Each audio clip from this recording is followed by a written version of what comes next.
Hello everyone, welcome back to my channel. तो आज की वीडियो में हम हाइपर लिंक्स के बारे में थोड़ा इस वीडियो में देखेंगे। लिंक का यूज़ हम एक पेज से दूसरे पेज पे या एक रिसोर्स से या जैसे मैं अपने वेब पेज से या किसी और वेबसाइट पे रीडायरेक्ट करना चाहता हूँ या किसी भी वेब पेज पे रीडायरेक्ट करना चाहता हूँ तो वहाँ हम एंकर टैग का यूज़ करता है। तो डिफ़ाइन ए टैग से करते हैं, लेस देन ग्रेटर देन के बीच में ए एंड देन HREF। यहाँ बेसिकली हम URL डालते हैं टारगेट लिंक का जहाँ हमें जाना होता है। तो एट्रीब्यूट इसमें होते हैं। एट्रीब्यूट जैसे देख लेते हैं, 5 एट्रीब्यूट इसमें दे रखा है, इसका क्या काम है ये भी समझ लेते हैं। तो यहाँ आते हैं, मैं कमेंट करता हूँ इसके ऊपर और यहाँ इनको रखता हूँ, कलर वगैरह हटा देता हूँ। अब तो मैं जैसे एक वेबसाइट है मेरी ही बनाई हुई है इनोवेटिव हब सेंटर के नाम से, तो मैं इसको क्या कर लेता हूँ, कॉपी कर लेता हूँ और इसको यहाँ डाल देता हूँ। ठीक है, तो ये क्या हो गया,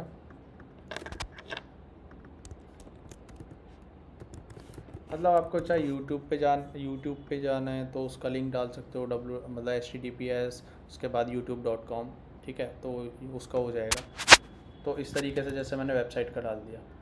इसका बाय डिफ़ॉल्ट क्या होता है ना कि जब मैं इसको क्लिक करूँगा तो वो जो मेरी वेब पेज है, ये मेरा वेब पेज है, वो इसको हटा के वो वेबसाइट यहाँ दिख जाएगी। जैसे मैं यहाँ क्लिक करता हूँ तो ये देखो, मेरा जो वेब पेज है उसको इसने हटा दिया और वो यहीं पे रिफ्लेक्ट हो गई।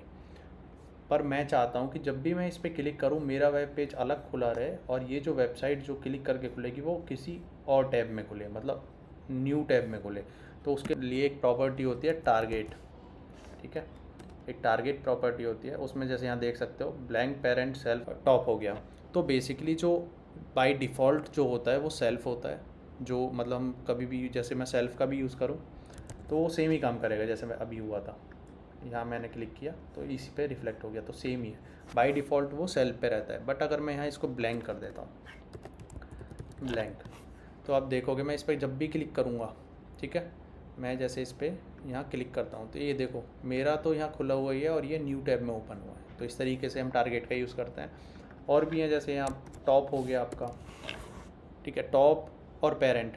टॉप किस तरीके से काम करता है, जैसे मैं आपको थोड़ा समझाता हूँ, थोड़ा वैसे यहाँ पढ़ भी लेते हैं। तो सेल्फ का ब्लैंक का देख लेते हैं, open the link document in a new window tab, ये भी हमने करके भी देख लिया। सेल्फ का वही होता है जिस पे है हम उसी पे ओपन कर देते हैं, open the link document in the same frame और विंडो। ठीक है, नेक्स्ट आते हैं हम पेरेंट पे, तो opens the link document in the parent frame. Parent frame कैसे, अगर मैं बात करूँ, मैं एक यहाँ आई फ्रेम बना देता हूँ, जैसे मैं index.html कोई बना लेता हूँ, अभी आपको समझ आएगा। मैं यहाँ में एक हेडिंग डाल देता हूँ, माई पेज, जो कुछ ना कुछ स्क्रीन पर दिखे। ठीक है, यहाँ स्क्रीन पर दिख रहा है, अब ये देखो। अब मैं क्या करता हूँ, मैंने यहाँ जैसे डाला तो एक आई फ्रेम बन गया, तो बॉर्डर दे देता हूँ मैं 1 की। तो यहाँ देखो ये मेरा आई फ्रेम है, ये जो आपको दिख रहा होगा ये क्या है, आई फ्रेम है। तो इस आई फ्रेम में क्या होगा, अगर मैं यहाँ वेबसाइट को इसको सेल्फ कर देता हूँ, सेल्फ कर देता हूँ, और मैं यहाँ पे इसकी भी ना विड्थ और हाइट भी सेट कर लेता हूँ। विड्थ दे लेता हूँ मैं 1200, हाइट की मेरे को इतनी ज़रूरत है नहीं, 1200 ज़्यादा हो गई, 1000 कर लेता। ठीक है, 1000 कर लिया मैंने। तो अब मैं क्या करता हूँ, यहाँ पे अब मैं ये जो वेबसाइट मेरे मेन पेज की है, तो ये मेरा पेरेंट कंपोनेंट हो गया। ठीक है, मतलब ये मेरा पेरेंट पेज हो गया, इसके अंदर जो है ये चाइल्ड हो गया। तो एक फ्रेम है, ये क्या हो गया, इस पेज का चाइल्ड हो गया। तो मैं अगर यहाँ वेबसाइट पे क्लिक करता हूँ तो आप देख सकते हो ये जो वेबसाइट है सिर्फ इस सेक्शन में खुली है। ठीक है, सिर्फ और सिर्फ इस सेक्शन में खुली है, बाकी पे कोई भी रिफ्लेक्ट नहीं पड़ा है। तो ये सेल्फ का यूज़ होता है। ठीक है, तो ब्लैंक में तो ऐसा कुछ होने वाला नहीं है, क्योंकि ब्लैंक क्या करेगा, ब्लैंक तो इसको खोलेगा ही न्यू में, तो इससे तो कोई रोल ही रहने वाला ही नहीं है। तो ये तो न्यू में खुलेगा तो कोई मतलब ही नहीं है। तो सेल्फ का यही काम होता है। और बाकी मैं बात करूँ दूसरे का, तो एक होता है टॉप। टॉप का क्या काम होता है, open the link document in the full body of the window. मतलब अब चाहे ये पेरेंट है या कुछ भी है, बट ये जो वेब पेज है, ये पूरा एक वेब पेज है ना, ये इसकी बॉडी है। तो ये क्या करेगा, अगर मैं क्लिक करूँगा और ये टॉप है तो इसकी पूरी बॉडी में वो पर्टिकुलर रिसोर्स या वेब पेज खुलने वाला है। जैसे मैं क्लिक करता हूँ तो यहाँ देखो ये पूरे में वो आ गया।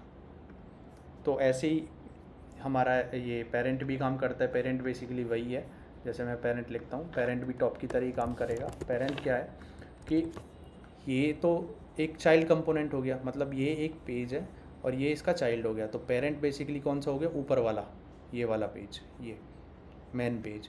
तो जब भी हम इसको क्लिक करेंगे तो ये क्या करेगा, इसको मेन पेज में ओपन कर देगा, मेन पेज में जैसे अभी टॉप में हुआ था, तो ऐसे ही। तो इस तरीके से लिंक होते हैं, सारे टाइप मैंने बता दिए हैं, ठीक है। और बाकी आपको थोड़ा और जानना है तो आप यहाँ जाके देख सकते हो, इसमें एग्जांपल वगैरह सब कुछ है। तो आज की वीडियो में इतना ही रखते हैं। Thank you so much watching this video and have a nice day.